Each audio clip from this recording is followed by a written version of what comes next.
Hey, what's up guys? Welcome back to another video. Thanks for stopping by. Today's video, I want to go through a couple things about this emic trunk heart fusion that we're probably all working on right now. And a couple things have come to light, and you really ask yourself the question, are these fusions possible as free to play anymore? Because the prices of these fusions have gone up exponentially. Anyways, let's dive into it, and we'll see if we can help ourselves out for the future on how to handle some of these fusions. So be right back. Alright guys, so here's the fusion calendar. So I just want to bring this up real quick. We're not going to go through everything in super detail here, but from recent fusions, we can basically tell Plarium's doing certain things that they're trying to show a trend, right, with what they're doing. So some things that we know obviously are the artifact enhancement events. They've lately been doing 3 of these every fusion. So this is kind of obvious at this point, and the prices of these artifact enhancement events have gone up quite a bit. So we'll jump into that in just a sec. We'll take a look.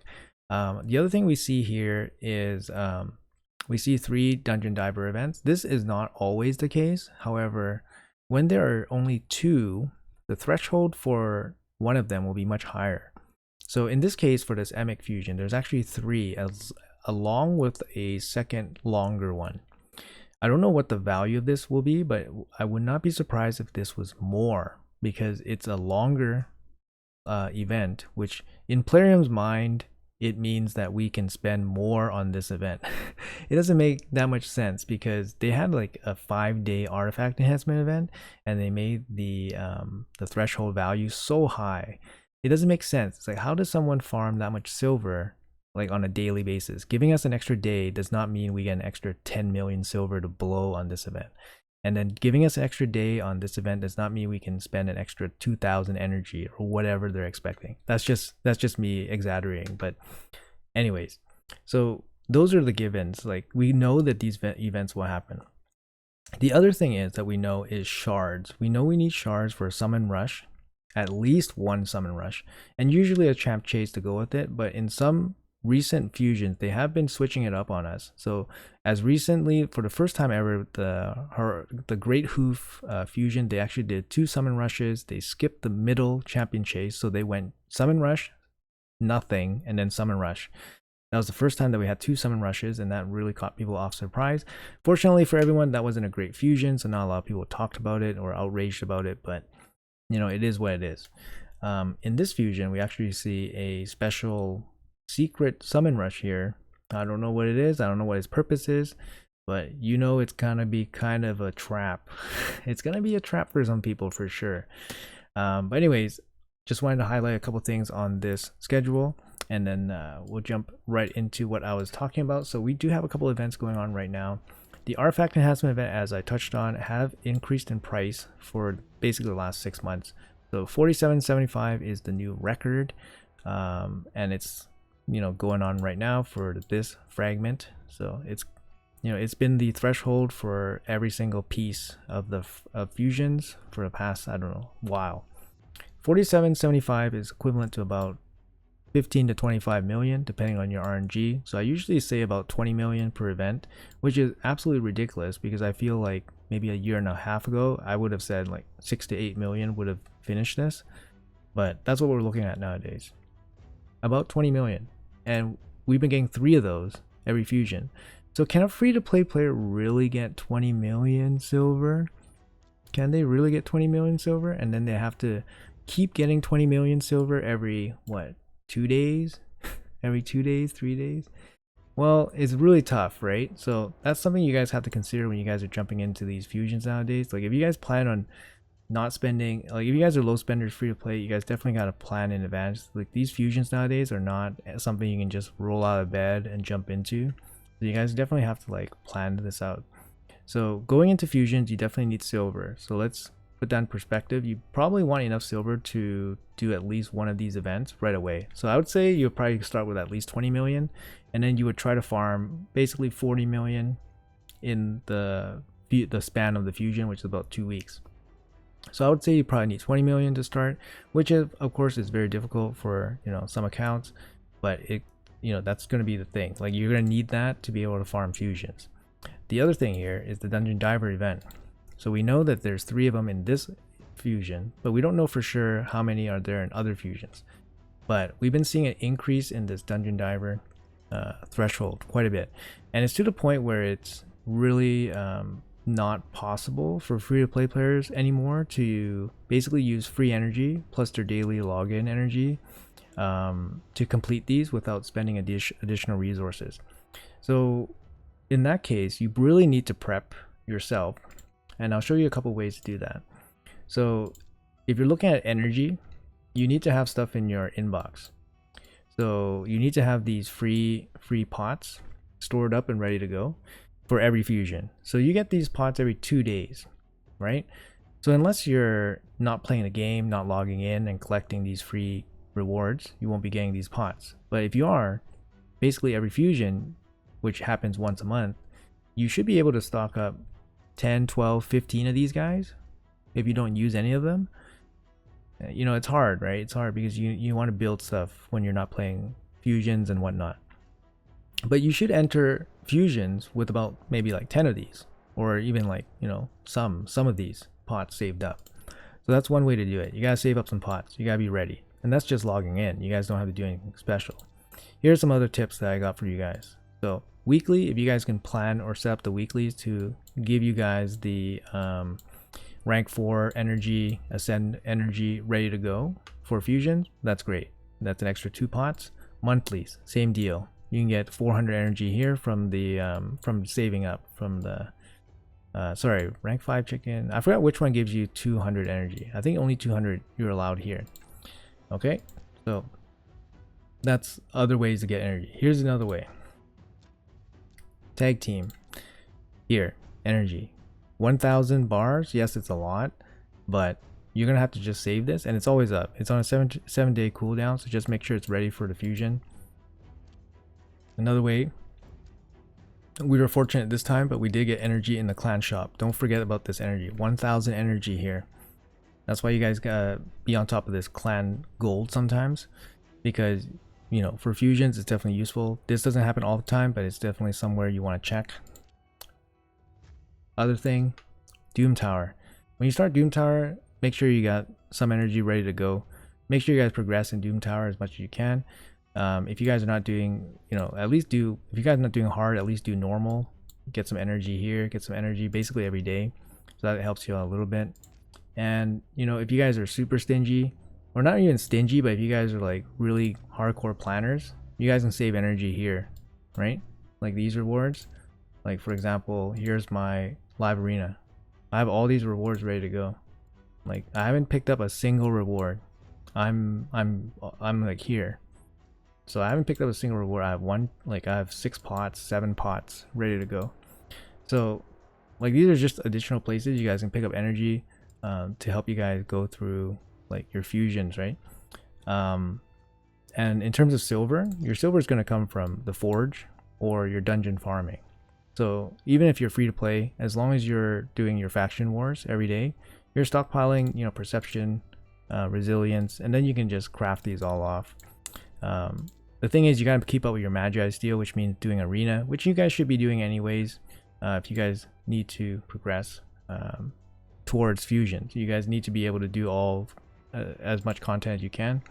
Another tip I have for fusions, for fusion dungeon divers in general, just to do them a little bit more efficiently.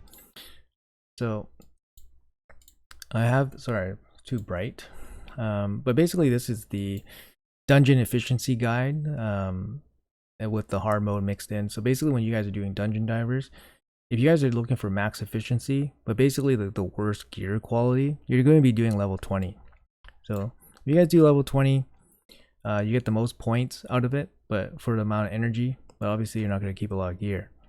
If you want the like a compromise, you can do 24. 24 is the second best in terms of energy per point.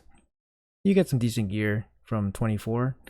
And then if you want best gear and, you know, pretty good energy and points efficiency, you can do hard 10. So hard 10 is going to be the best of all the hards, and hard 10 is better than normal 25 in terms of point efficiency. And honestly, gear, any hard is better than the gear from normal. So the odds from hard are going to be better than normal. So if you guys can do hard 10, I would just focus on hard 10. If you guys can do only normal, then 24 is a good compromise. I farmed 24 for a long time. And then 20, of course, if you guys can hit 20, progressed up to 20, then that's great. Then you guys got the most efficient level. So that's kind of like the way, you know, these dungeon divers are going, right? They're just super expensive. Like for example, this one is 5,000 energy roughly on level 20, 5,000 energy. And this was like, I forgot, like a 3-day event. So 5,000 for 3 days for free to play, that's not possible. Because you get about 960, you get 490 plus 480, so 970. You get 970 energy if you basically play non-stop every day, collect all your dailies, yeah, and you don't let your energy overcap. So even if you play perfectly, you wouldn't be able to get 5,000 in 3 days. So that means you need additional help. You need gems, you need inbox energy. So these are things you have to be prepared for when you do fusions. When you come into fusions nowadays, you have to be prepared. I would definitely come in with at least 1,000 gems, and that's even working quite efficiently. And the other thing is, on days that are not fusion, you guys should be trying to progress your dungeons as high as you can. So like I said, you guys want to be at level 20. You guys want to be able to farm that, ideally like as quick as possible. For training generally, like, it's not too bad. Like the totals haven't gone up too much, and this one was quite generous. I believe it was a 4-day event, so 4 days to get this is definitely not too bad. However, I do farm with the solo farmer, so it does help me out quite a bit. But as long as you guys are active and maintaining like proper amount of brews, and you know, just regular amount of chickens, you guys can definitely build up enough food to deal with these training events relatively easily. Okay, and then finally, shards, right? So we gotta talk about shards in this game, and we kind of know what we're talking about. We kind of know about shards, right? Like, we know it's gonna be a summon rush. We know there's gonna be a champ chase usually, and the summon rush, we were kind of lucky, I guess, this time with the summon rush only being a pretty chill, like 3,000. Like Brogni was 2,500, and that was like 3 years ago. Lanathro was actually more expensive than 3,000. So, you know, 3,000 seems kind of reasonable, right? For one summon rush, that's only 6 sacreds. Honestly, I was expecting up to 10 sacreds, which was the price of the Pythion summon rush at the very end of the fusion. I remember it was positioned very well because it was the summon rush that everyone had to do, and it was at the end of the fusion, and it was like an all-time high price. It was like almost 5,000, and it was for, I think, 2 pieces of the fragment to finish him off. But here it's like the first piece is 3,000. It's very reasonable, but honestly, you should probably expect 10 sacreds worth of points for one summon rush. And then for the champ chase, you will need, like, you know, miscellaneous shards to finish it off, right? Like, we do have a champ chase here. You guys can, so some tips on champ chase is like, you can look towards some of these fusions. Brahma is excellent. So if you pulled some void shards and you picked up some of these rares, you can build them up, put them in your vault, and then pull them out when you need it. The Void Broadmaw pulls 350 points each, which is better than normal epics. And of course, the Relic Keeper, you can keep with these as well. Like, these guys are good in a pinch, right? Like, you guys can definitely build up some pretty good champion chase points with these guys. Obviously, if you have any fragments that you saved up over the past. So if you guys are doing these like regularly, you guys gotta have them ready for some of these, like, you know, emergency situations when you need those champions to pop up when you don't have the shards, right? If you're not like Ultra Nightmare, so I can show you guys, like, if you guys are not Ultra Nightmare, it's going to be a bit more difficult. I'll show you guys a screen. I'll show you guys a shot of what I actually get on a monthly basis from some of these. So for example, like here, you can see right here, I get, so this account, not this account, this is my second account. I actually get got 8 sacreds, 25 voids, and 30 ancients this month. And 8 books, 8 legendary books. Honestly, that's very low. That's on the low end. I would expect between 10 and 12 on on the average. And actually on this account, my main account, I think I got like 15 ancients, 15 sacred, sorry, this month, which is, on the high, but not my highest. My highest I actually RNG like I believe 21 or 22. And that's doing all the chests. I do, I don't know, a bunch. So I do hard. I even do normal sometimes, like with extra keys, but I do basically 8 chests a day. And you do get some void shards out of the hard chest once in a while, but in terms of shards, like hoarding, you need to hoard all your shards for these fusions. Like they happen every month. In 1 month you can hoard 10 sacreds. Like you can hoard 10 sacreds, and whatever ancients and voids you collect, you don't have to spend them all. That's the thing. You can hoard 10 sacreds and you'll start accumulating extra ancients, extra voids, maybe even extra sacreds if you start spending your mystery shards. So if you're doing Ultra Nightmare already, like these fusions shouldn't be that much of an issue if you just kind of manage your silver and your energy. So the shards shouldn't be an issue. What is an issue is when you're working towards Ultra Nightmare in the mid game and you're still struggling for shards. So, at the end of the day, you can still do these fusions if you have mystery shards. It takes time. That's the problem, right? It takes time. You can still do these fusions. You just need it's gonna be hard on mobile, I can't imagine, but so it's it's not gonna be friendly. It's not gonna be doable by everybody, but you can do them with mystery shards. You see, I don't have that many. I've used them all up over my time, so, and I don't farm too much campaign nowadays. So yeah, but yeah. So is it possible for like free to play to actually do these fusions at these new price totals? You know what? If you're Ultra Nightmare and you're free to play, you basically got these like no problem, as long as you don't pull every shard event that they've put in front of you, which is a ton. There's a ton of shard events right now. They happen so often every week, but you gotta really save them for these events. Like otherwise, you don't want to get caught trying to do these fusions and then not being able to complete it because XYZ, you just don't have enough of whatever. Damn, I just got pushed out of the top 10 on this dragon. It sucks. But yeah, so personally, like both my accounts are still free to play and I play them regularly. I get enough resources regularly to handle everything, and I still do things that I want to do, like I still got extra energy. I'm ready to go for the ice golem tournament. Like I'm ready to go. So yeah, I understand it's super tough. But there are ways to prepare. Like I said, the energy you can get from the shop. We were pretty fortunate to get some from this clan shop, from the tag team shop. We got some extra pots from the inbox, so definitely things you can look for there. And obviously that's not even including like promos or anything like that. So keep an eye out for promos, of course. We probably won't be getting too much more after the Call of the Arbor series, but that was a pretty good boost for the nut fusion. And yeah, shards. Save your shards, guys. Like don't pull in every event. They'll come. Don't pull in every event. Just hold on to them. And yeah, I think we can still. There's still an upper limit to what a free to play can do before being not doable anymore. Of course, the gems are the last resort, right? I try to do every fusion without any gems, and so far I haven't spent any gems this fusion, but I'm probably gonna run out of energy at some point because these dungeon events are quite expensive, and I don't do 20. I do hard mode dungeons, so not the most efficient in terms of points, but better gear. But yeah, I just a conversation about trying to do these as cheaply as possible. I mean, I hope I offered some kind of insight, and maybe we can start a conversation and discussion about this topic. But it's definitely something that Plarium, they're turning the screws, right? They're turning the screws to see how much we can actually deal with.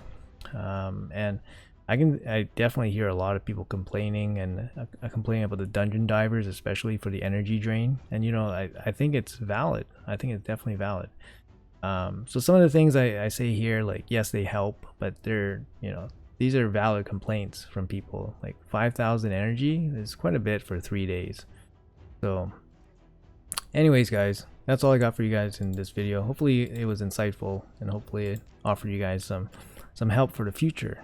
It'll be too late for this fusion, but hopefully for the future it helps you guys. So anyways, take care guys, and I'll see you guys in the next video.